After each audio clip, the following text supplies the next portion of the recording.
Ok, bueno, pues vamos a empezar con el tema del lenguaje. No sé si tienen hasta aquí alguna duda, comentario respecto a lo anterior o el tema de lenguaje que ustedes ya hayan revisado. Hay personas que me dicen, no, es que no lo hemos revisado. O sea, a ver, recuerden que están en un sistema de universidad abierta en el cual ustedes, pues, de preferencia pueden ir revisando antes los materiales, pero si no, no pasa nada, ¿no? O sea, porque lo primero que tienen ustedes siempre de respuesta es ponerse súper ansiosos y pensar que es el fin del universo. Entonces, no pasa absolutamente nada. Bueno, vamos entonces a empezar el tema del lenguaje. Y para empezar el tema del lenguaje, yo les hago la solicitud de que vean una de dos películas. Esas dos películas son icónicas en el estudio. Ahorita que estaba diciendo, vean películas, me acordé cuánto odiaba yo que se hablara de psicología como justo una licenciatura en la cual estudiamos películas. Pero no vamos a estudiar la película, en realidad la razón por la que les estoy dejando estas películas es para que podamos ver en casos concretos diferentes elementos de, en este caso, el lenguaje que nos interesan. Y estas dos películas, les decía, son icónicas para el lenguaje y forman parte de cosas que todas las personas deberíamos saber, incluso por cultura general. La primera de ellas es Un milagro para Helen. Las dos son casos de la vida real. Me sentí como Silvia Pinal. Las dos son casos de la vida real. Helen Keller sí existió. O sea, fue una persona que por una situación, ni modo, les voy a spoilear las películas, pero pues ahí es su culpa por no haberla visto antes, ¿no? Pero es una persona que tuvo una situación particular que la llevó a desarrollar ceguera y sordera, pues ya siendo niña y antes de la adquisición del lenguaje. Esto llevó a que sus padres por mucho tiempo pensaran que tenía una incapacidad para poder comunicarse y eventualmente recurren a una institutriz que le presenta una forma distinta de aproximarse a la comunicación lingüística a esta Helen y logra no solamente comunicarse, entender el lenguaje, sino que además fue una de las primeras personas con estas condiciones en llegar a estudiar una carrera universitaria y dar diferentes ponencias y escribir diferentes escritos, justamente por la intervención de esta institutriz. Entonces, aquí lo que empezamos a ver es, la razón por la que les dejo esta película, es que el lenguaje no tiene o tiene más bien una característica que va a estar relacionada con el aprendizaje, pero que también va a estar relacionada con las entradas, digamos, sensoriales. Y vamos a ver casos así. Bueno, no vamos a ver todos los casos, pero vamos a ver algún que otro caso bastante triste. Y la otra película se llama El niño salvaje de Aveirón, que es el caso que probablemente ustedes hayan revisado históricamente, por ejemplo, en el caso de Rómulo y Remo, que fueron bebés que según crió una loba para poder después tener el poder y control sobre Roma. Pero la importancia de estos niños, estas niñas salvajes, o que se denominan niños salvajes, es que nos presentan justamente este cuestionamiento de si realmente, además de que haya un carácter de aprendizaje en el lenguaje, vamos a poder hablar de ciertas ventanas en las cuales si adquirimos el lenguaje ya la armamos, y si en esas ventanas no adquirimos procesos de lenguaje, pues ya fuimos, ¿no? Porque ya nunca más vamos a poder armarlo. hay mucho que discutir respecto a ello. Yo, aunque no revisen como todos los temas del lenguaje, sí me gustaría que para la siguiente asesoría grupal, que todavía tenemos lenguaje en esa asesoría grupal, ¿verdad? ¿No se acuerdan del calendario? Yo menos, pero bueno, según yo sí, y me gustaría que alcanzáramos como a discutir un poco esos dos casos, ¿no? Ahorita más o menos los vamos a abordar, pero primero vamos a empezar hablando de lo que es el lenguaje. Cuando empezamos a hablar de neurocognición, yo les decía que uno de los casos más, o una de las formas más importantes para poder entender los procesos cognitivos es utilizar un ejemplo concreto o un fenómeno, un proceso concreto que nos permita articular los diferentes componentes de la neurocognición. Y el fenómeno por excelencia que nos ha permitido evaluar la neurocognición es el lenguaje. Ahora, ¿qué es lo que hemos podido extraer de los estudios del lenguaje? El primer punto es, o sea, ¿qué es y para qué es? ¿No? O sea, ¿cómo funciona el lenguaje? El primer componente es justamente eso, que es una conducta social humana. ¿Qué quiere decir eso? Los seres humanos somos seres gregarios. Somos seres que viven... ¿Estoy grabando la sesión? ¿Así? Ay, gracias, gracias. Somos seres que viven en comunidad, que requieren de la interacción con otros individuos de la especie para poder sobrevivir, para poder comer, para poder reproducirse, para poder socializarse, para poder sobrevivir, etcétera, etcétera, ¿no? Entonces, necesitamos una forma de comunicación eficiente que permita la sobrevivencia de los seres humanos en estos ambientes gregarios, en estos ambientes sociales. Y en ese sentido, el lenguaje aparece justamente como esta conducta social, y ahí les pongo humana, porque pues es uno de los grandes debates respecto a el lenguaje, ¿no? Si es dentro de esta perspectiva antropocéntrica pensar que somos únicos y, ¿cómo se dice? Único y especial. ¿Únicos y qué? Únicos e irrepetibles, gracias. Esa era. ¿Eh? También, ¿no? O sea, que somos omnipotentes y demás. Y justamente el lenguaje se ha propuesto como una de esas características que nos distingue entre el resto de los animales. No obstante, hay desde la perspectiva evolutiva elementos que nos permiten trazar rasgos de lenguaje no solamente en otros momentos previos al desarrollo de las características gramaticales, sintácticas que definimos como lenguaje en la misma especie humana, sino en otras especies que tienen también reglas de acoplamiento, de signos que van a estar relacionados con el lenguaje. Entonces, está como esa otra discusión respecto al lenguaje como un producto de la evolución que es compartido en nuestra misma historia, en diferentes momentos del espacio, pues sí, del espacio y el tiempo, y esta que también dice que tenemos elementos compartidos con otras especies animales. No obstante, desde la perspectiva que vamos a referir la evaluación neurobiológica del lenguaje, pues la entenderemos como una conducta social humana. Ahora, dentro de la misma humanidad, vamos a tener un tipo de evolución que no solamente se refiere a nuestra anatomía y a nuestra diferenciación de especie con respecto de otras, sino que vamos a tener una evolución en términos culturales, es decir, en términos de las cosas que yo hago en sociedad, las cosas que yo hago para definirme como un grupo particular con relación de otros grupos.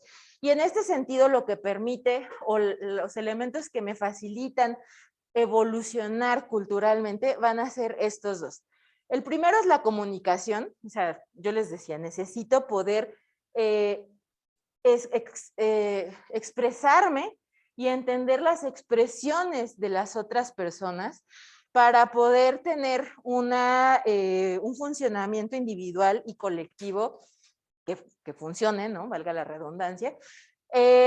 Y el otro elemento es, bueno, y ¿se acuerdan ustedes? Porque yo hablo luego sobre asumir, bueno, asumir que ya saben cosas y tal vez no lo tengan tan claro. En el proceso de comunicación hay 3 componentes principales. En realidad hay muchos más, pero no me acuerdo, creo que es en primaria o secundaria, ya ni sé, les enseñan 3 componentes importantes de la comunicación. ¿Ustedes se acuerdan cuáles son? Emisor, receptor y mensaje, muy bien. Entonces necesito de esos 3 elementos para poder establecer un proceso de comunicación eficiente. Ahora, en este sentido, la comunicación puede ser solamente a partir de huellas que yo vaya dejando en mi historia para poder comunicar un saber a otros individuos, o puede ser también para acumular el conocimiento y que cada vez que nazca un individuo no tenga que empezar desde cero. O sea, imagínense que la humanidad tuviera que empezar desde cero cada vez que nace una... Ay, no, o sea, pensarlo es abrumador, ¿no? Y entonces, para poder sentarnos, como dicen, sobre hombros de gigantes, necesitamos que estos gigantes, estas personas gigantes, nos permitan que esa acumulación de conocimiento sean capaces de transmitirla, ya sea de manera, en su momento, verbal, oral, o de manera escrita, ¿sí? Y entonces, estos 2 componentes van a ser los que denotan o los que magnifican la importancia de la evolución cultural. Y vamos a, déjenme ver que no haya nadie aquí con manitas, voy a cerrar esto, abrir el chat. A ver, ok, ya, para ver también a las personas que están aquí en el Zoom. Y entonces, si hablamos de que esta función es tan importante en términos individuales y en términos de la misma especie, pues necesitamos conocer de manera amplia y sustancial qué es el lenguaje y cómo funciona el lenguaje.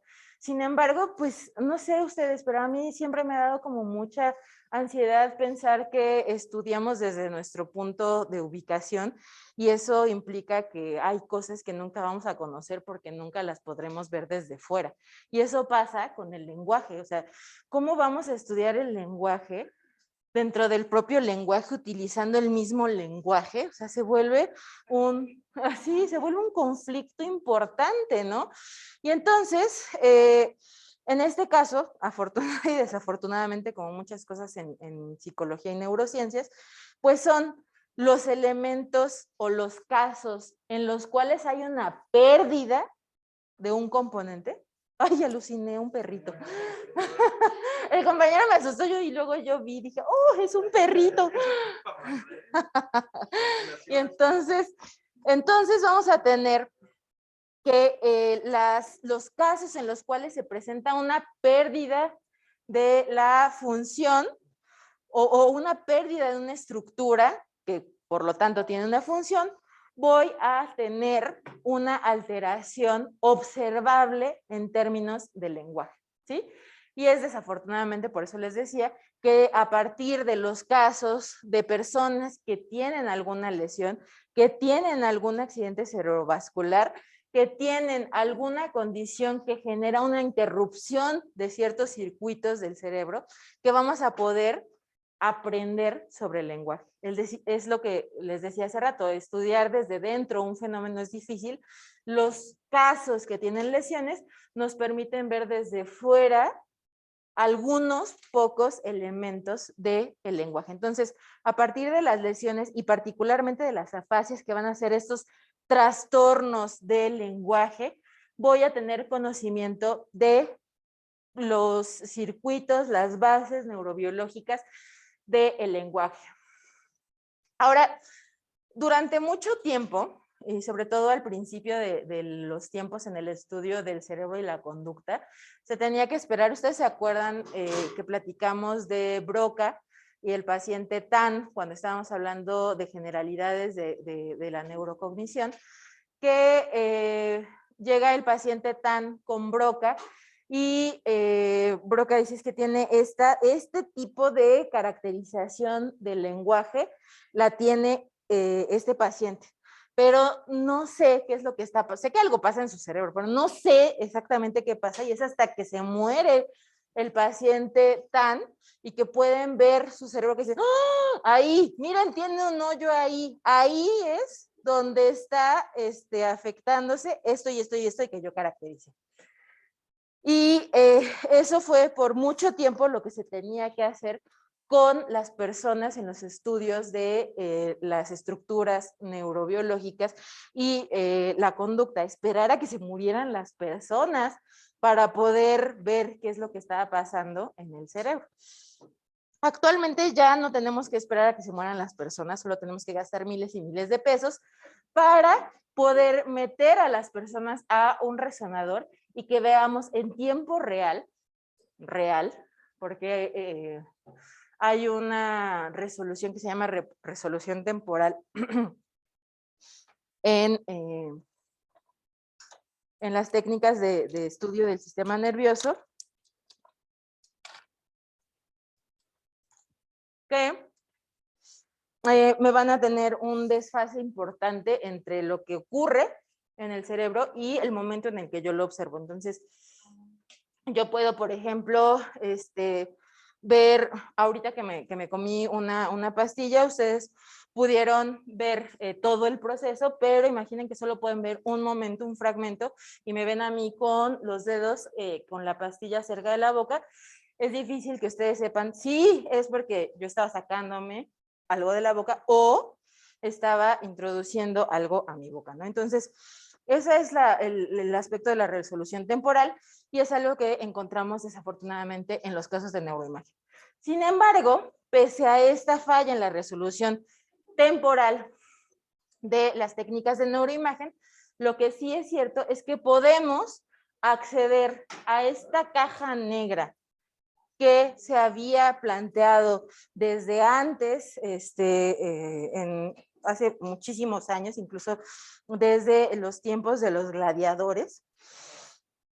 Y ahora no tenemos que esperar a que se muera la persona para ver esta caja negra. Podemos verla con estas técnicas de neuroimagen, ¿sí?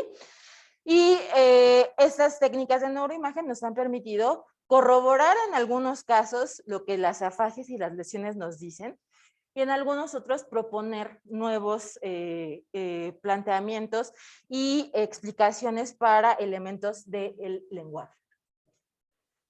Ok, entonces, bueno, vamos al spoiler de las dos películas y empecemos por Helen Keller. Helen Keller, o sea, dense cuenta, estamos hablando de 1880 a 1968, o sea, parece que es mucho tiempo, pero en realidad no lo es. O sea, vean, tenemos una fotografía y hay videos incluso. Creí que se habían levantado la mano. Y tenemos también, ¿cómo se llama? Videos en los cuales ustedes pueden ver a Helen Keller hablar, ¿no?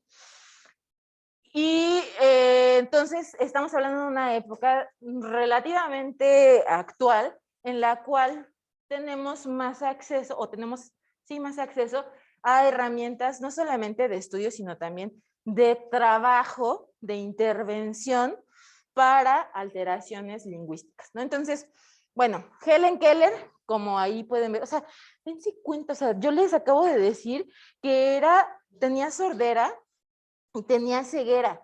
Y la definición que ustedes pueden encontrar de Helen Keller es escritora, oradora y, bueno, activista política, ¿no? Oradora y escritora para una persona que no puede ver y que no puede escuchar.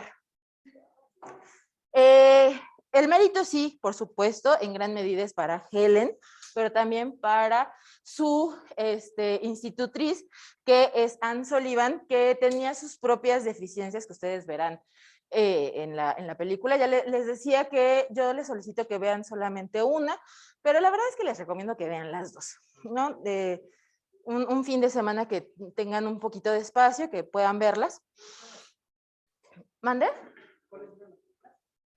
Están en la plataforma, en la unidad de lenguaje, ahí están.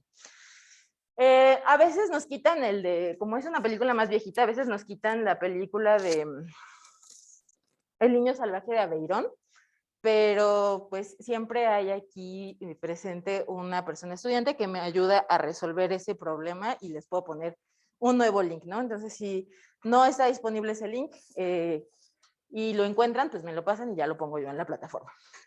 Pero bueno, regresemos al caso de Helen. Tiene esta situación que a los 19 meses le genera esta condición de ceguera y sordera, y a partir de la cual sus papás dicen, no, o sea, es ineducable, ¿no? Jamás va a hablar, jamás va a progresar. De hecho, creemos que tiene algunas situaciones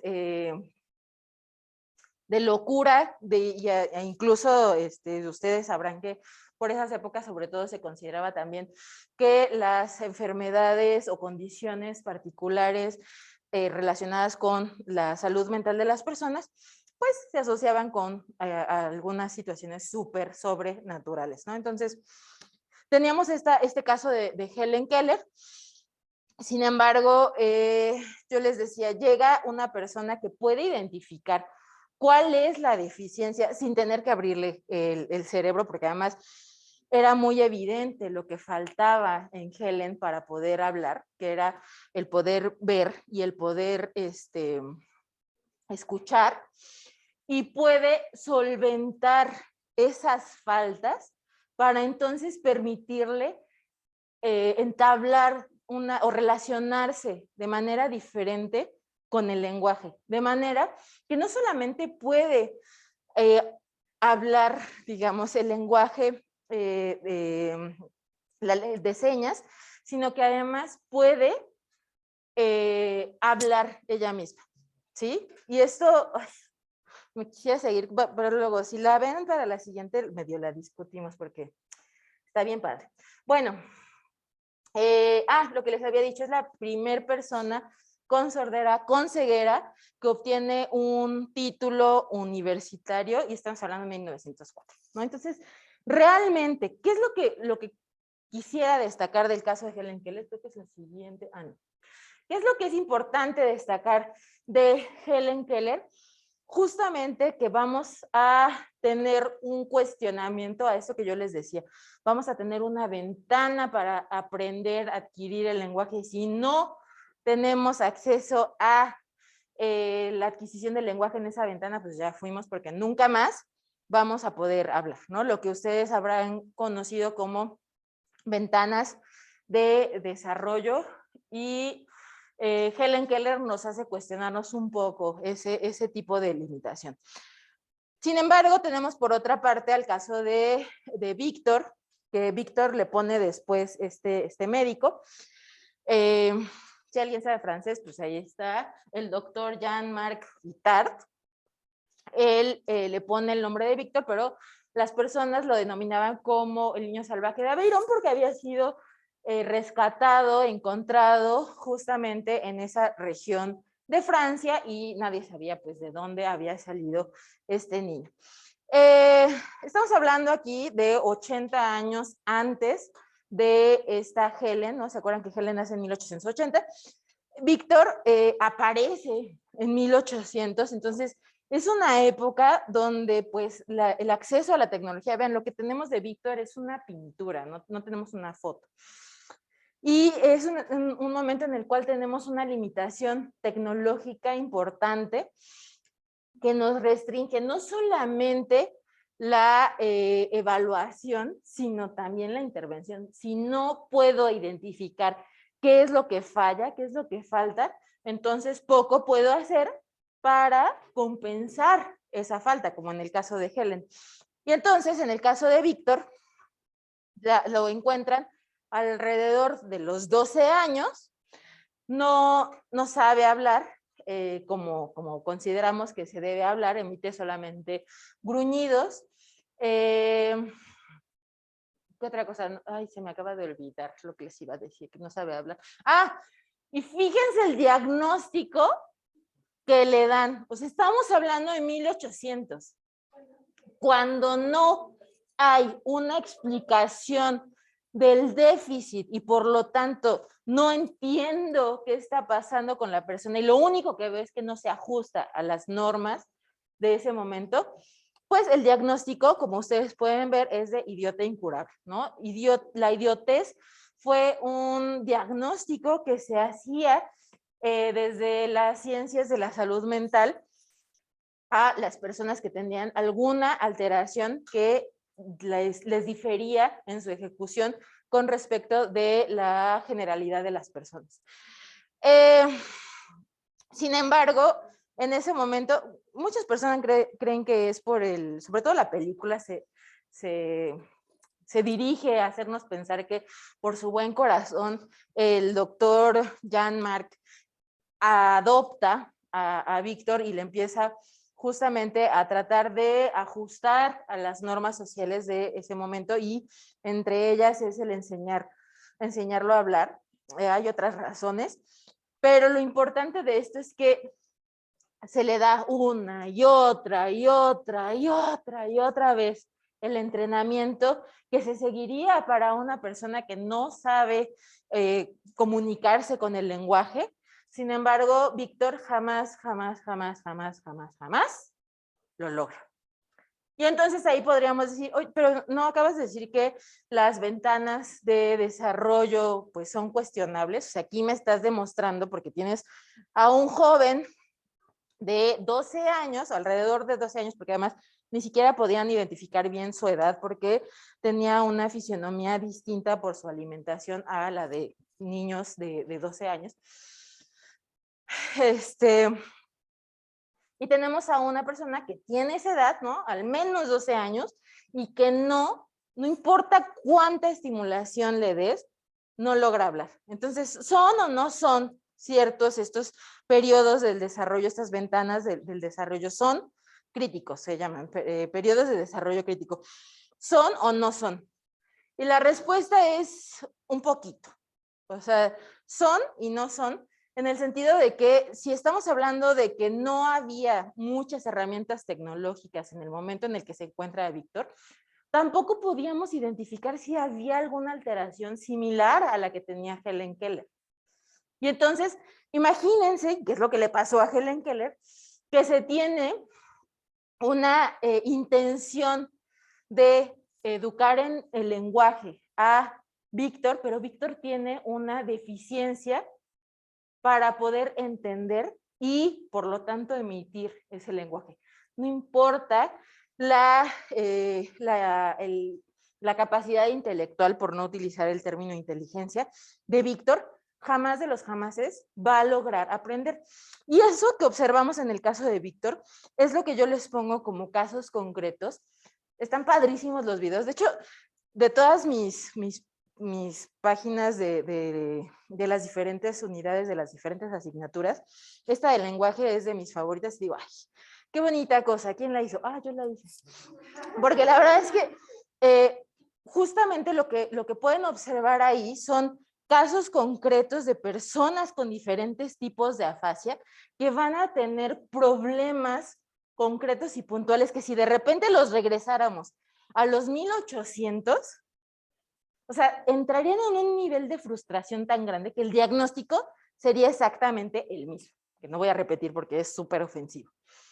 Sin embargo, a la luz del conocimiento que tenemos sobre el lenguaje actualmente, podemos identificar qué es lo que tienen de deficiencia y a partir de ello diseñar estrategias de intervención que no generen frustración en las personas, sino que realmente abonen a el desarrollo del lenguaje, en este caso, de los mismos pacientes. A ver, aquí tenemos Renata. Es como el TDAH, que en la antigüedad se les consideraba como idiotas o imbéciles morales. Sí. El caso de Borja de afasia de Broca está muy emotivo y reflexivo. Ay, ya sé, ya sé. La verdad es que sí, yo sufro con esos casos. Muchas gracias, compañero. Véanlo, ¿no? Pero justamente lo importante es que de entrada ya generan estas condiciones un nivel de frustración en las personas, como para encima, con nuestra ignorancia sobre los sustratos de esa condición, lleguemos a presionarles por lo que deberían hacer y no por lo que pueden hacer de la mejor manera, ¿no? Entonces, muchas gracias, compañera. Renata, ay, ya. Ahora, esta imagen me gusta en términos artísticos, me choca en términos de apropiación errónea del conocimiento, porque los lleva a pensar que hay un cerebro creativo, ¿no? Y hay un cerebro analítico, lo cual es total y absolutamente falso, falso, falso, como, ¿cómo me decían? Como la moneda de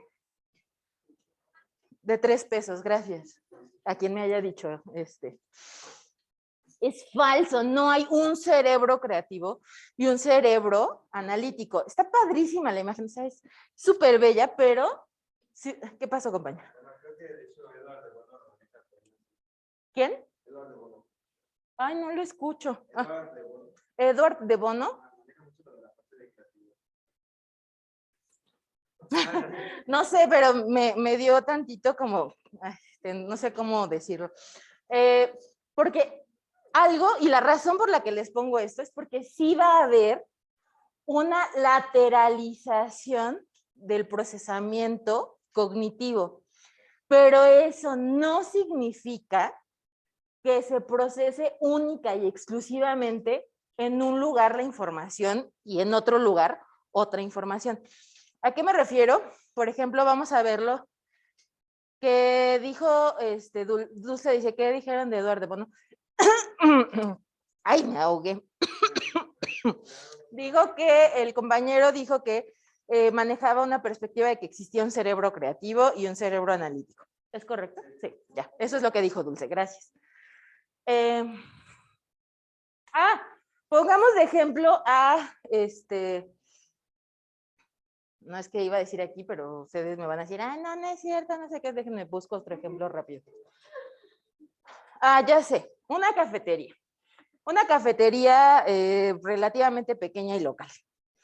Ustedes tienen en esa cafetería, si viéramos a esa cafetería como un cerebro, vamos a tener una región o un grupo de personas más bien que se va a dedicar a hacer el café, otro grupo de personas que se va a dedicar a tomar las órdenes y llevar las órdenes me choca ese concepto de órdenes, pero bueno, a las personas, y vamos a tener también a las personas que están limpiando las zonas de esta cafetería. Ahora podríamos verlo desde una perspectiva netamente compartimentalizada y pensar que si de repente ese día se enferman todas las personas que hacen la limpieza, como no hay personas que hacen limpieza, entonces ese día la cafetería estaría súper mega hiper sucia porque nadie haría la limpieza. ¿Eso es cierto? No, las personas que preparan el café, y si están de acuerdo conmigo, y las personas que toman los pedidos y llevan la comida y las bebidas, pueden realizar esas funciones. No las realizarían igual, no serían tan eficientes en esas tareas y tendríamos un ruido importante, ruido, ya solo tengo eso, un ruido importante con relación a las otras tareas, ¿no? Por ejemplo, haría no tan bien mi actividad de hacer el café porque tengo que limpiar, ¿no? Y también para las personas que están tomando los pedidos, pero eso podría, digamos, de alguna manera solventarse. Eso mismo pasa en el cerebro. El cerebro es como esta cafetería que les pedía yo que imaginaran, en donde vamos a tener una tarea, ¿no? Que en este caso es el lenguaje, y vamos a tener una relativa compartimentalización de elementos del lenguaje y de otras funciones cognitivas que van a estar en un hemisferio por sobre otro. Eso no significa, ¿no? Porque es lo mismo. En el hemisferio derecho puedo tener a las personas que hacen el café y en el hemisferio izquierdo a las personas que limpian, pero ambas están trabajando en la misma cafetería. Ambas sirven al mismo propósito, que están calificadas o especializadas en un tipo de función o en una misma subfunción de esa función más grande. Eso es otra cosa, ¿sí? Y entonces, aunque esta imagen en términos artísticos es hermosa y en términos de funcionamiento real es falsa, se vuelve importante distinguirla, o no desecharla totalmente, sino distinguirla de este proceso de lateralización, porque vamos a tener que todas nuestras funciones van a tener lateralización. Imagínense que sí pasa, ¿no?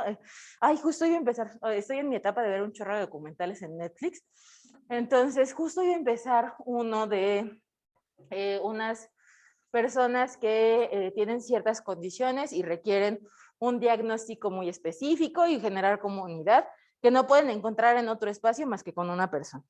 Y uno de esos casos, les digo, no lo he visto, así que no les puedo decir más información. Uno de esos casos es una niña a la cual le tienen que escindir el cuerpo calloso, y si ustedes recuerdan el cuerpo calloso, es este haz de fibras que conecta ambos hemisferios. Entonces, básicamente podríamos decir que se va a quedar con un hemisferio cerebral. Imagínense que fuera real esto. O sea, bye niña, o sea, ya no tienes futuro en nada porque o eres creativa o eres analítica, pero no puedes ser las dos. Y la realidad es que no es cierto, ¿no? Hay personas que desafortunadamente por diferentes circunstancias pierden uno de los dos hemisferios y no quedan incapacitadas en su totalidad. Pierden la eficiencia, sí es cierto, en la realización de diferentes funciones, pero no se incapacitan para realizarla en su totalidad, ¿sí? Ay, tenemos aquí. Entonces, ¿hay o no lateralización de funciones cognitivas? Ah, eso me contesta, gracias. De nada, Dulce. Bueno, entonces, la lateralización justamente va a surgir como ese fenómeno de distribución de tareas de una misma función, ¿sí? Es una especialización que se hace dentro del cerebro para poder diversificar los... se me fue lo que estaba diciendo. ¿Para poder qué? Para poder diversificar los sitios en los cuales se procesa una misma función. Porque estamos hablando de que todas las funciones son tan importantes para nuestra supervivencia que si se dañara el lugar único y exclusivo e irrepetible en el cual está esa función, o sea, ya no la tendríamos, ¿no? O sea, si se acuerdan, según yo sí era con ustedes que les hablaba justo de los horrocruxes de Voldemort. O sea, si hubiera solo uno y lo destruyen, pues ya fuiste Voldemort, ¿no? O sea, gracias por participar. Pero no, o sea, los diversifica y en ese sentido también si tenemos funciones que son tan importantes para nuestra supervivencia como es el mismo lenguaje, si tenemos una estructura que la procese y esa estructura se daña, ya, jamás en la vida, ¿no? Entonces, bueno, no obstante, en el caso del lenguaje, la lateralización va a tener dos elementos importantes. Uno es lo que se estudió desde Broca hasta Wernicke, que los llevó a plantear que era el hemisferio izquierdo el que estaba participando como hegemónicamente en el lenguaje, a tal grado de decir, es que el lenguaje está en el hemisferio izquierdo. Y la otra es que de repente cuando ya no tengo que observar o no tengo que esperarme a que se mueran las personas para ver los hoyos en el cerebro y de repente veo que hay diferentes elementos del lenguaje. Por ejemplo, a mí me encanta poner este ejemplo cuando le preguntan a una persona, oye, ¿qué tienes? Y le dicen, nada. No es lo mismo él, nada, que él, nada. A él, nada, no tengo nada. Es totalmente distinto el significado y por lo tanto la forma en la que ustedes responden a ese nada en esos tres escenarios. Y eso lo que nos dice es que no solamente hay un componente, digamos, de entendimiento literal de la palabra, sino de componentes que van relacionados con la emocionalidad. Si alguien me dice, nada, lo más probable, y si ustedes son personas decentes, que se aproximen y digan, no, dime, puedes confiar en mí. ¿Qué tienes? O si la persona le dice, nada, como, oh, está enojada, algo hice mal, debo corregirlo, ¿no? Y entonces no se aproximan de la misma manera a esta persona. Es una operación importantísima que también está implicada en el lenguaje, pero que no se evaluó hasta mucho tiempo después. Entonces, ¿qué pasa? ¿O qué sacamos de los estudios de Broca y de Wernicke en sus pacientes, en los cuales les decía tenían que esperar a que se murieran para observarles el cerebro? Pues que esos procesos más relacionados con la producción, ¿no? Que era lo que tenía el paciente de Broca, y la comprensión del lenguaje, estaban lateralizados en su mayoría hacia el hemisferio izquierdo, ¿no? Entonces, por eso es que les decía, estas personas en ese momento llegaron a decir, es que el lenguaje está en el hemisferio izquierdo. No obstante, viene esta otra ola de decir, oye, pero el lenguaje no es solamente que yo pueda articular secuencias motoras para mi aparato fonador y emitir un sonido articulado en palabras, o que ese sonido articulado en palabras tenga un significado, un significado para mí. No solamente es eso, también está el carácter emocional, el carácter de la integración de esa información que me está llegando, digamos, textual, con otros elementos que no van ni siquiera con la audición, sino con lo visual. ¿Y eso dónde lo metes, no? Entonces se empezó a estudiar y surge, esta propuesta de lateralización, en la cual el hemisferio izquierdo principalmente está relacionado con la producción y la comprensión del lenguaje, y el hemisferio derecho con todo lo demás. Así, ¿no? ¿Por qué? Pues porque todavía ni siquiera alcanzo a distinguir cuáles son los otros demás que componen a el lenguaje. Sin embargo, somos una especie muy curiosa, porque somos muy tajantes en un chorro de cosas. Tajantes, somos muy tajantes, o sea, que es una cosa o no es nada, ¿no? O es esto o es esto. Y si no es como o estás conmigo o estás en mi contra, ¿no? No puedes ser neutro, no existe Suiza. Suiza está cargada hacia algún lugar. Entonces, en este sentido, cuando plantean o cuando empiezan a plantear, y lo hablábamos cuando platicábamos sobre localizacionismo, cuando empiezan a plantear sus observaciones y las sistematizan en teorías, Broca y toda esa banda de neurólogos de ese momento, dicen, no, pues sí, o sea, si aquí se daña, esto se afecta. Por lo tanto, hay una relación 1 a 1 de esa estructura. Y si en el hemisferio izquierdo se está alterando y se generan alteraciones, perdón, se daña y se generan alteraciones en el lenguaje, significa que el lenguaje esté ahí. No importa lo que digan los demás, al final de cuentas, ahí va a estar, ¿no?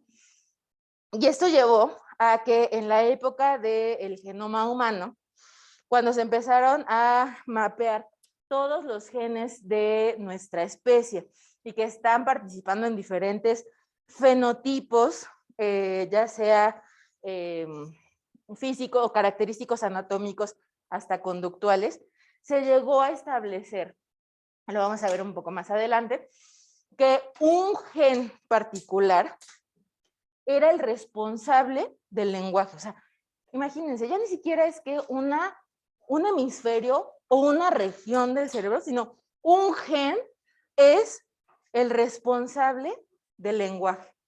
A ese nivel de reduccionismo llegamos con nuestro pensamiento y forma de ser tajante de seres humanos.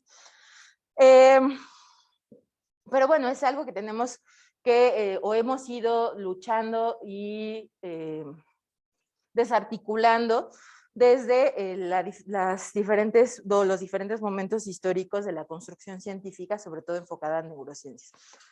Sin embargo, bueno, es importante plantearnos la pregunta siempre, ¿dónde está el lenguaje? O sea, ¿podemos encontrar realmente una región del lenguaje? ¿Se acuerdan que hablábamos de de Luria cuando hablábamos de historia de la neurocognición y que planteamos que pues al final Luria decía es que todo el cerebro está implicado en todo porque no importa qué le quite yo, qué le lesione yo a la rata, siempre va a poder de alguna manera resolver el problema.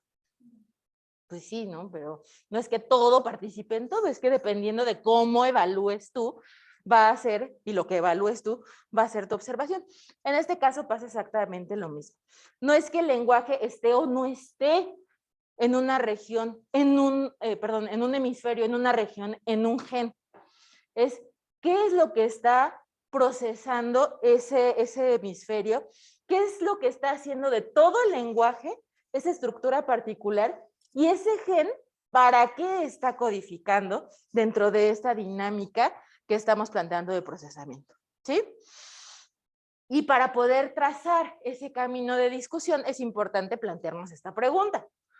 Entonces, la conducta verbal solamente es comprender y producir el lenguaje, y acabamos de responderla hace unos momentos. No, el lenguaje no solamente es la comprensión y la producción, también implica muchísimos otros elementos. De hecho, ay, no me acuerdo en qué. En estos casos, la verdad es que Oliver Sacks, desafortunadamente Oliver Sacks, falleció hace unos años, tiene una serie de casos súper interesantes. Y si no mal recuerdo, es él, no me acuerdo qué libro, disculpen ustedes. No me acuerdo. Tal vez sí, creo que sí. En el cual el hombre que, la compañía dice el hombre que confundió a su mujer con un sombrero.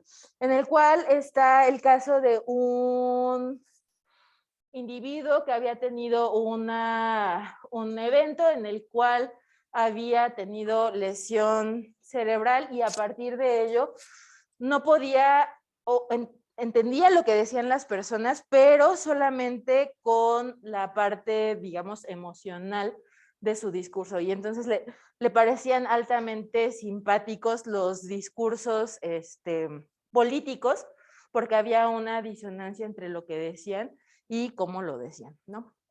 Entonces, nos damos cuenta justo de que no es solamente comprender y producir el lenguaje. No, hay otro, ay, ya sé, lean, no me acuerdo, creo que sí es ese, no estoy segura. Pero hay otro del caso de un músico que tiene una lesión en, sí, entonces sí, ese libro que dice la compañera, iba a decir veo una voz, pero no, me da... Sí. En todos sus libros tiene muchísimos casos, pero este caso que les voy a comentar está padrísimo porque hay una discusión muy interesante respecto a qué fue primero, el lenguaje o la música, ¿no? Entonces hay gente que dice, no, es que es el lenguaje, no, es que es la música. No vamos a resolver ese detalle, solamente se los quiero plantear por la amplia relación y profunda relación que tienen estos dos procesos. Sin embargo, este caso de este músico es que tiene un problema importante del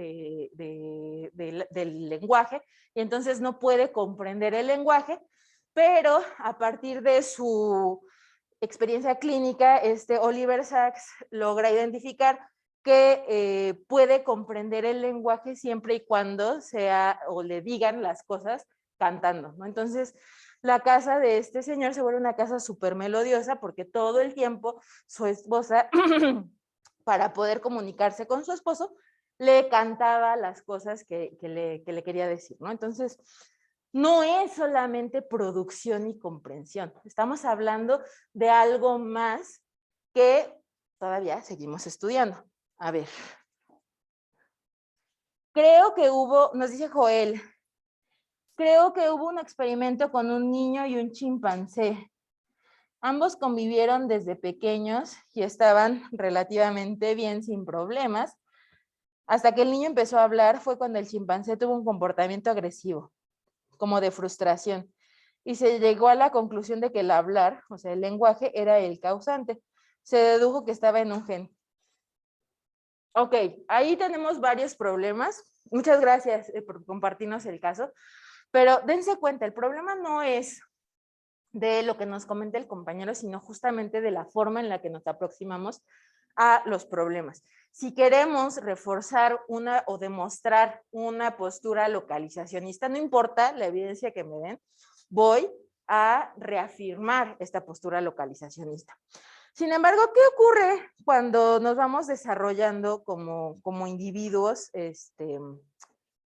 Por ejemplo, se comportan igual dos bebés por un juguete, se comportan igual dos bebés de unos, ¿qué serán? 6 meses en una guardería que dos niños de 3 años.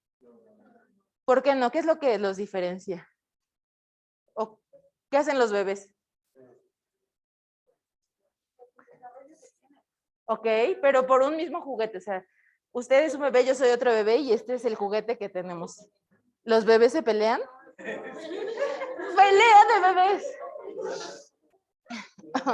No, pero justo, ¿no? Nos da risa porque los bebés no se van a pelear, pero llorarán tal vez si le quitan el juguete, pero igual y al rato se les olvida y ya pasan a lo que sigue, ¿sí? Mientras que los niños pequeños, ¿mande? Lo ignoran. Exacto, ¿no? Sin embargo, si hablamos de niñas, niños de 3 años, ahí sí hablamos de lucha de bebés. No, hablamos justo de una situación ya de confrontación directa entre estos dos individuos. Entonces, justamente a partir de los procesos de neurodesarrollo, no solamente un fenómeno me va a explicar la variabilidad conductual. O sea, no necesariamente es el lenguaje, sino que pueden ser incluso alteraciones que van relacionadas con la apropiación del espacio, con la definición del yo, y no del yo freudiano, sino del sí mismo, con respecto del entorno, y más adelante incluso, ¿no? Por ejemplo, yo soy fan y la verdad no, o sea, sí soy fan, pero me da mucho miedo los documentales sobre chimpancés. Sí, chimpancés. Y hay un caso, de hecho, está horrible, pero es un chimpancé que adoptan un matrimonio y lo tratan como si fuera su bebé y es súper popular ahí en el lugar donde viven. Dicen, no, es súper lindo y se comporta como un niño, ¿no? Y hasta usa ropa y saluda y demás. De repente llega un momento particular de la vida de este chimpancé en el cual termina asesinando a una cuidadora principal que conocía desde siempre y, no la asesina, le arranca la cara, que está peor. Sí, no, está horrible la situación, ¿no? Y se va también contra la que se consideraba su mamá. Ahí, ¿qué es lo que estaba en principio detonando esta diferencia conductual en el mismo individuo? El hábitat, ok, ese es ok, su biología que está relacionada. Justamente la privación de su desarrollo natural. Tratar de básicamente de humanizarlo. Claro, entonces tenemos esta parte de la disonancia, traigo mucho las palabras que platicamos hace rato, la disonancia entre lo que conductualmente está el organismo preparado para ejecutar en un ambiente con un ambiente que no está preparado para esa ejecución de la conducta. Y la otra, un cambio hormonal. O sea, cuando ustedes son adolescentes, son distintos a cuando son bebés, ¿no? O sea, o niños y niñas pequeños. Son hermosas y hermosos cuando son niñas y niños pequeños. Y en la adolescencia nadie los aguanta o nadie nos aguanta, ni nosotros mismos, ¿sí? Entonces, regresando al caso que nos plantea el compañero, hay muchísimos elementos que van a estar incidiendo en las diferencias conductuales de los individuos. Atribuirlo solamente a uno va a ser justamente un problema de sesgo, de comprobación en este caso, que me va a llevar a interpretar la información de una sola manera. Ustedes lo pueden encontrar incluso en una canción, pero es de una película o una línea de Batman, viejititita, donde dicen, hay una cáscara de banana aquí, ¿no? ¿Y eso qué significa? Bueno, significa que un ruso se caerá con una banana y entonces asesinará a no sé quién. Y dicen, sí, justo, es la única explicación posible.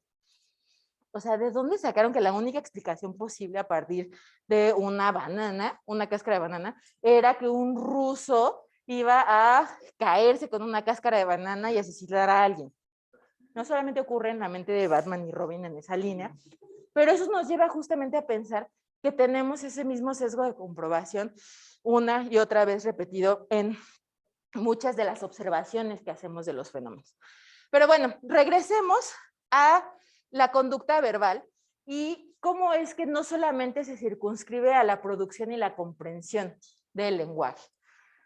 Oímos y entendemos palabras. Hasta ahí podríamos decir, bueno, pues sí, o sea, eso refuerza que la conducta verbal es comprensión y producción.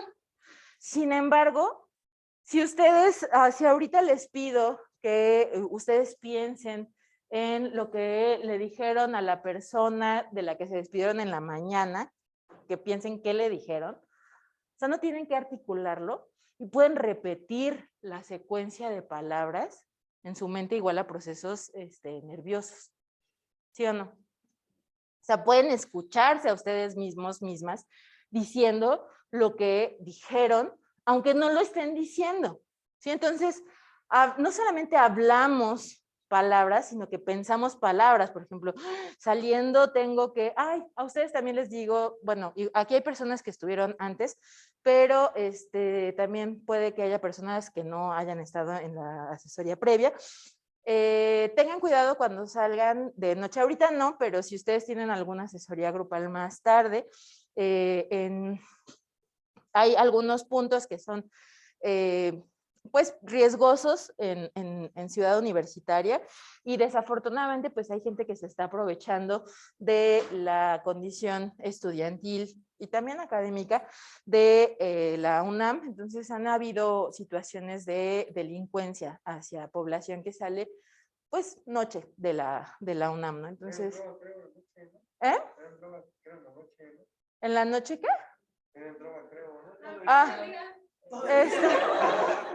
Ay, compañera, rompe mi corazón. Sí, pero más que por esa situación, en realidad es una cuestión de delincuencia de asaltos. Entonces, solamente traten de, en la medida de lo posible, no andar solas y solos y de ubicar la ruta segura de la UNAM, ¿no?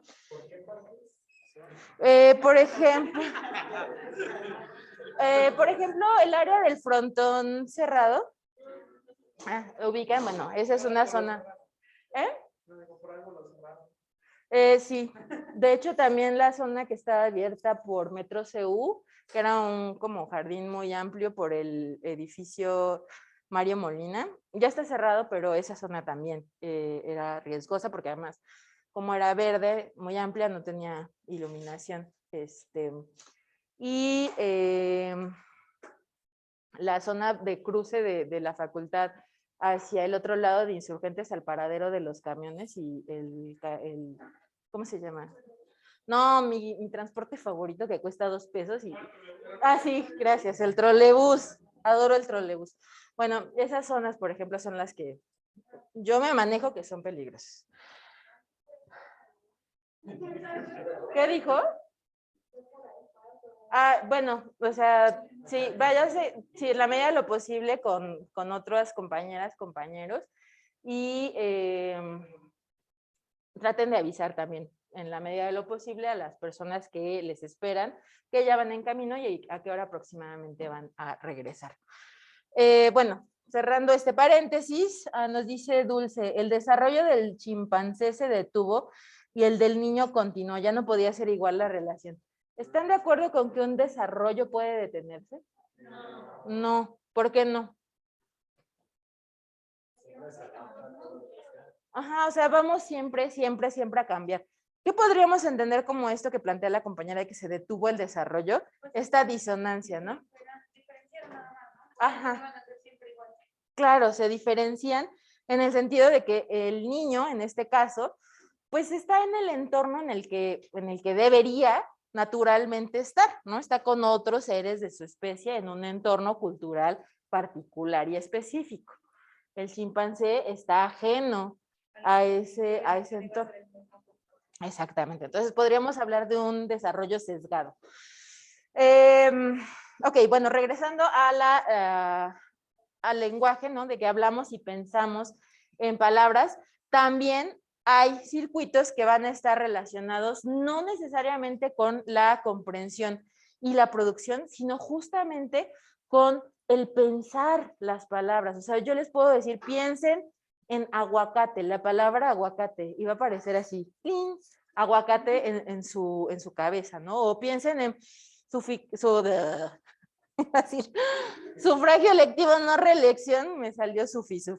Bueno, piensen en sufi, o sea, son palabras que no existen, que no tienen significado, pero las pueden ustedes pensar, imaginar, ¿sí? Y entonces eso nos está diciendo que son importantes los hallazgos de Broca y de Wernicke, pero no son los únicos circuitos que vamos a encontrar en el lenguaje.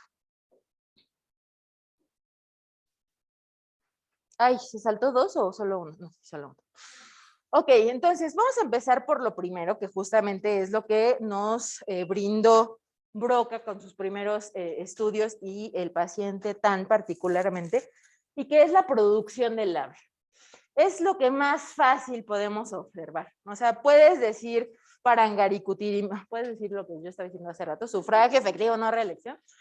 Puedes decirlo, no puedes decirlo, no puedes decirlo, afasia, ya, gracias. ¿No?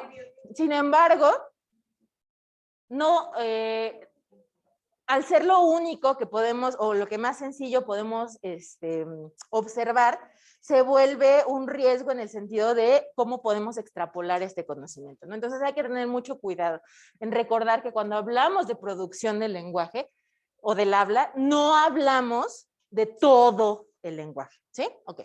Bueno, entonces, ¿qué necesito para poder hablar? Necesito tener algo que decir.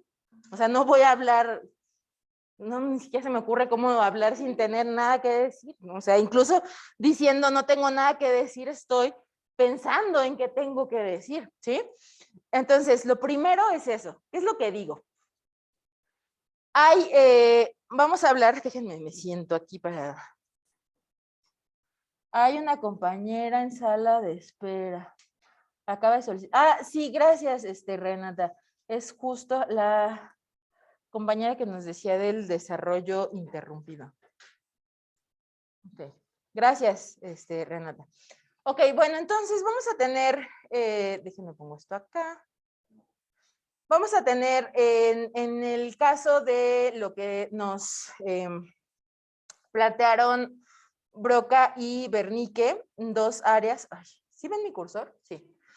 Vamos a tener dos áreas importantes que van a estar relacionadas con la producción y la comprensión del habla. Sin embargo, vamos a tener también que cuando hablamos de cosas que tenemos que decir, no van a partir de estas dos estructuras, es decir, no parten directamente de lo motor y de la comprensión. Ese ¿qué tengo que decir? Generalmente surge, o siempre más bien surge, de lo que yo he experimentado. Por ejemplo, lo que yo percibí respecto a diferentes estímulos, diferentes situaciones a lo largo de mi vida. Hay un horrible documental, ese lo vi yo en la licenciatura, yo creo que por eso odio las películas en la carrera, que se llama ¿Y tú qué sabes? O tú cómo sabes, algo así. Y el punto es que planteaba que las personas de Mesoamérica no veían literalmente las caravanas de los españoles cuando llegaron a América, porque no tenían la experiencia de qué era una caravana, ni siquiera de que era un bote, ¿no? Y entonces no los veían, y eran invisibles, hasta que de repente ya estuvieron enfrente de ellos y entonces ya dijeron, ¡oh! Llegaron invasores. La realidad es que no, o sea, ustedes recordarán desde sus estudios de sensopercepción que la luz que impacta en la retina genera una transducción que genera un impulso nervioso que viaja por el sistema visual hacia lóbulos occipitales, bueno, y áreas primarias, secundarias de la visión, complementarias, etcétera, etcétera, y que eso no lo puedo yo coartar así porque sí, ¿no? Por base en la experiencia. ¿Qué es lo que sí coarté? Probablemente, y eso lo pueden ustedes pensar en términos de lo que, bueno, pueden inferirlo a partir de lo que pensaban las personas mesoamericanas de los españoles y los caballos. Pensaban que eran un mismo ser.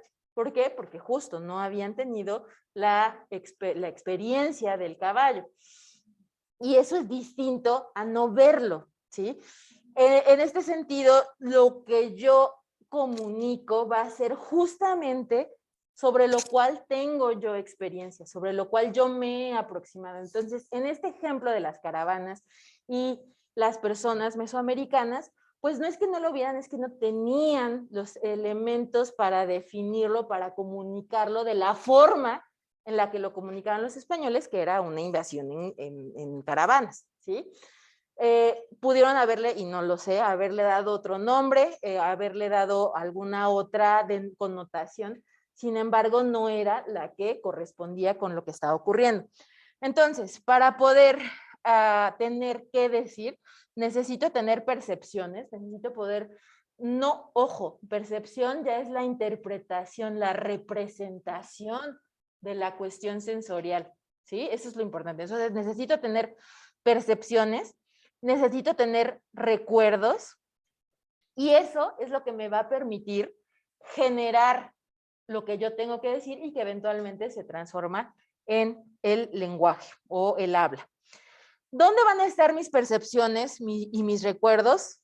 Las áreas sensoriales primarias están distribuidas principalmente, ustedes recordarán, en lóbulos occipitales, lóbulos, ahí principalmente visión, temporales, ¿no? Estamos hablando de la escucha, el oído, y los sentidos químicos, pero vamos a tener también en el sistema, perdón, en los lóbulos parietales, los sistemas de somatosensación, ¿sí? Acuérdense, frontal, parietal, temporal, occipital, ¿sí? Ah, pues aquí está, ay, yo así.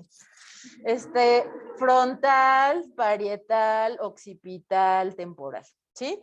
Entonces ahí es también donde se van a integrar diferentes modalidades sensoriales para generar los recuerdos de las experiencias en las cuales yo me vi involucrada, involucrado, ¿sí? Que es básicamente todo el cerebro. Sin embargo, ¿qué pasa con cosas que yo no puedo explicar, ¿no? O que con lo que yo no he tenido experiencia? No lo veo, no existe.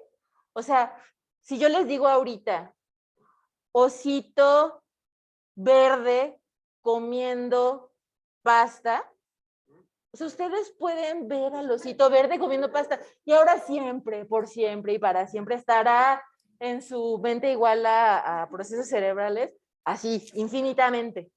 ¿Sí? Y probablemente después podrán hablar de eso y tener que decir, ay, sí, fíjate que yo estaba en una asesoría grupal y de repente de la nada dijo, osito verde comiendo pasta, o sea, ¿no? Y eso es algo que tienen que decir, ¿sí? Y sin embargo, no surge así de la nada, no es como que tenga yo generación espontánea en mi cerebro.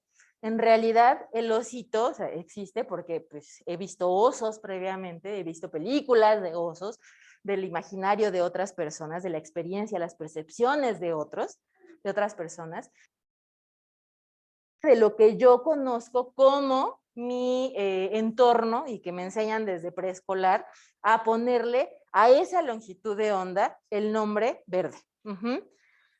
El comer pasta, pues bueno, supongo que todas las personas aquí presentes han comido pasta y o visto a una persona comiendo pasta, ¿no? Entonces, la generación de algo novedoso, distinto, inexistente, se forma también a partir de las percepciones y de los recuerdos, es decir, de la información que se organiza, que se procesa en los lóbulos occipitales, temporales y parietales.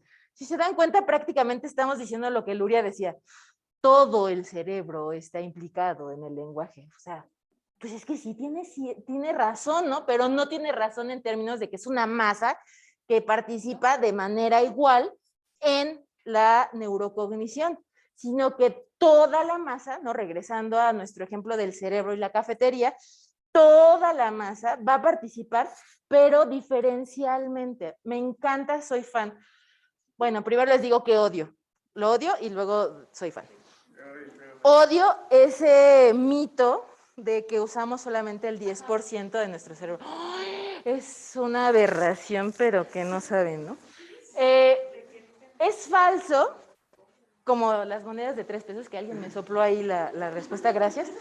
¿Por qué? O sea, estamos hablando, si recordamos lo que acabamos de platicar y ustedes revisaron en sensopercepción, que este lóbulo, el occipital, procesa principalmente información visual, ¿no? Entonces, ¿qué significa? Que esto que podría, esto que podría ser el 10% de mi cerebro y que procesa información visual, también procesa lenguaje, también procesa somatosensación, también procesa sistemas químicos, también procesa movimiento, o sea, procesa todo. O sea, dense cuenta de lo aberrante que es esto de usamos solamente el 10% de nuestro cerebro. De hecho, es tan aberrante que hasta le hicieron una película con la... Ay, sí, no la digan. Bueno, sí, díganla para que la vean y la critiquen, aunque salga Scarlett Johansson. Pero, bueno, ¿por qué es falso y cómo podemos demostrar que es falso? Pero me encanta ahora sí la reinterpretación de este mito. En términos, ahora veámoslo desde una orquesta. Si ustedes han ido a un concierto sinfónico o filarmónico, incluso en un cuarteto de cuerdas, ahí hay diferentes instrumentos, diferentes personas que van a tocar diferentes partes de una melodía. ¿Qué pasaría si todas las personas músicas en ese momento, en esa obra particular, empezaran a tocar al mismo tiempo? ¿Se apreciaría la melodía? No, se oiría desafinado, se oiría ruido. Ruido. Se oiría ruido totalmente porque no tendría pies ni cabeza. ¿Qué es lo que pasa en realidad? No es que no funcione el 100% de la orquesta, es que se van turnando dependiendo de la función musical que se quiera generar en ese momento, ¿sí? Entonces, en el cerebro pasa exactamente lo mismo, o sea, cuando hablamos, imagínense que la prerrogativa de Lucy fuera cierta y entonces buscamos utilizar el 100% de nuestro cerebro. ¿Dónde utilizamos el 100% de nuestro cerebro? En una crisis epiléptica convulsiva. Porque estamos hablando de una activación generalizada de mi sistema que va a generar ruido, pero en el lenguaje de mi cerebro. Entonces, no hay una coordinación de mis sistemas sensoperceptuales y motores y tenemos esta crisis convulsiva, crisis epiléptica convulsiva, ¿sí? Donde pues hay una sincronización de mi funcionamiento cerebral y ahí podría decir, estoy funcionando con el 100% de mi cerebro. ¿Es útil? Pues claro que no, ¿no? Sin embargo, bueno, regresando al ejemplo de la orquesta, vamos a tener que diferentes músicos, diferentes músicas van a estar intercediendo o van a estar activándose en diferentes momentos de la melodía. Y justamente vamos a tener que en que yo les decía, que lo que tenemos que decir surge de nuestras percepciones y recuerdos, va a decirnos prácticamente utilizamos todo el cerebro y entonces Luria tiene razón. No es cierto, o sea, tiene razón y no. Sí participa todo, pero no participa todo al mismo tiempo y de la misma manera. Vamos a tener una participación ordenada y diferencial. O sea, claro que si tú le das una partitura de oboe a la persona que toca el violín, va a poder leer la partitura, pero no va a poder ejecutarla porque está especializada en oboe. ¿Sí me explico? Entonces, pasa exactamente lo mismo aquí. Vamos a tener que todo eso que está en mi cerebro no va a converger, bueno, no va a intersectarse de la misma manera, dependiendo de qué es lo que yo esté activando y requiriendo en ese momento, va a ser lo que se va a articular. Ok, ahora, ya que tengo, recordemos, ya tengo que decir, ¿no? Ya tengo esto, recuerdo, ya tengo esta sensopercepción. ¿Qué sigue? Ahora necesito que esto que yo pensé y que es lo que quiero y tengo que decir, se transforme en lenguaje. Y aquí voy a involucrar a los lóbulos frontales. Si ustedes se acuerdan de sus clases de sensopercepción, los lóbulos frontales, ay, avísenme porque a mí se me va la onda, ¿eh? En los lóbulos frontales tenemos no solamente a las funciones ejecutivas, como platicamos en algún otro momento, sino que tenemos a una circunvolución que va a estar mapeando la posibilidad de movimiento de mi cuerpo, de todas las partes de mi cuerpo. En ese sentido, los lóbulos frontales son un centro de control motor importantísimo. Y si yo estoy hablando de que lo que ya pensé, no lo que está en mi mente igual al cerebro, está presente, pero ahora necesita convertirse en conducta verbal, necesito involucrar a los sistemas motores. Y entonces, para volver lo que tengo que decir en lenguaje, tengo que involucrar a las zonas motoras que van a estar en los lóbulos frontales. Y aquí, ahora sí, tenemos a el área, ay, tengo un mensaje en el chat. Cuando vemos, oímos, perdón, Dulce dice, cuando vemos, oímos algo que no conocemos, tratamos de ubicarlo con algo conocido. Sí, ¿saben? A mí me encanta poner en mis asesorías grupales de sensopercepción esos sonidos de cosas que suenan como Chewbacca, ¿no? Y entonces todo es Chewbacca y de repente vemos y uno en realidad es una puerta, otro es un excusado que suena súper raro como Chewbacca, ¿no? Y rechinidos que muchas cosas son Chewbacca, ¿no? Pero justo, o sea, probablemente no podamos identificar la realidad del estímulo al que nos estamos enfrentando, pero le podemos dar una interpretación a partir de lo que sí hemos experimentado, ¿sí? Muchas gracias, compañera. Ok, bueno, entonces regresemos a Broca y pues justamente en estas regiones frontales, Broca encuentra que el hoyo que tenía en el cerebro su paciente que tenía problemas de articulación se encuentra en regiones frontales, ¿no? Y entonces surge justamente la identificación de esta área que lleva el nombre de Broca y que va a tener como resultado en su afectación la dificultad para el habla. Las personas que tienen afasia de Broca van a ser personas que tienen alteración funcional en esta región frontal, ¿sí? Que va a estar relacionada con la emisión de estas secuencias motoras relacionadas con el habla. Ojo, aquí tendemos, sobre todo en nuestra formación académica, a caer de nuevo en este carácter tajante del cual hablamos hace un momento. Y entonces decimos, afasia de Broca, sí, no pueden emitir lenguaje porque tienen dificultades motoras. No, o sea, sí es cierto, pero no. Una de las primeras palabras que se tienen que aprender cuando ustedes entran a la carrera es depende, ¿no? O sea, depende.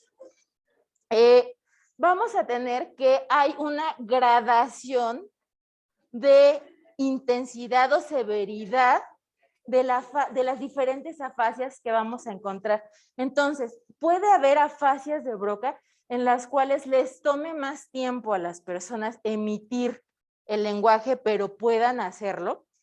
Y vamos a tener afasias de Broca tan severas que efectivamente las personas se vean incapacitadas en la producción del lenguaje. ¿Sí? Sí, vamos bien, ¿verdad? Ay. Ok. Sí, ok.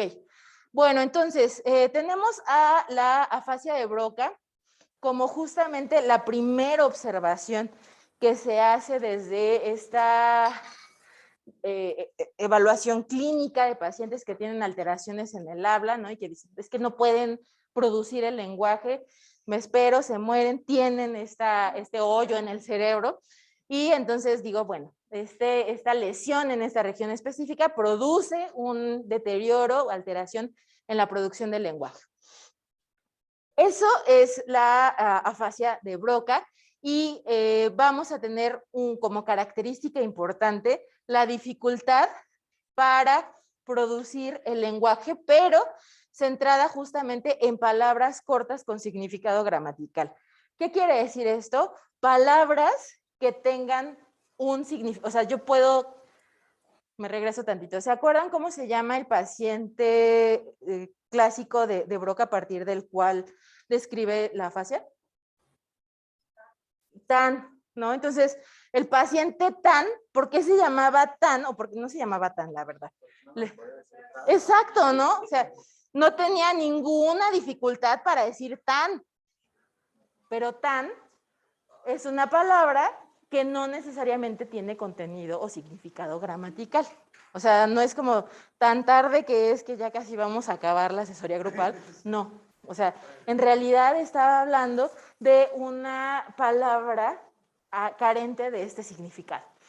Entonces, la dificultad no es extendida a todas las palabras porque van a tener facilidad con casi todas las palabras con contenido que expresan significado. Ahora, es una diferencia importante y a partir de la cual vamos a poder distinguir las diferentes áreas y diferentes funciones del lenguaje, es que puedo yo tener problemas para emitir, ¿no? Por ejemplo, si me hacen una pregunta, yo puedo tener problemas para contestar lo que me están preguntando, pero no significa que no comprendí la pregunta, ¿no? Entonces, la comprensión, es decir, que las personas entiendan lo que les están diciendo las otras personas, las y los pacientes con afasia de Broca, no tienen dificultad para entender lo que les están diciendo otras personas. Hay una facilidad para la comprensión, pero una dificultad para la producción. Y bueno, justamente yo aquí les pongo la corteza motora que se encuentra en la región de los lóbulos frontales. Y si lo vemos desde esa perspectiva, ustedes pueden ver que la región facial, ¿alguien levantó la manita? No, ¿verdad? ¿Sí? ¿No? Ah, ok. Bueno, es que luego se arreglan el cabello, se ponen la sudadera y yo confundo.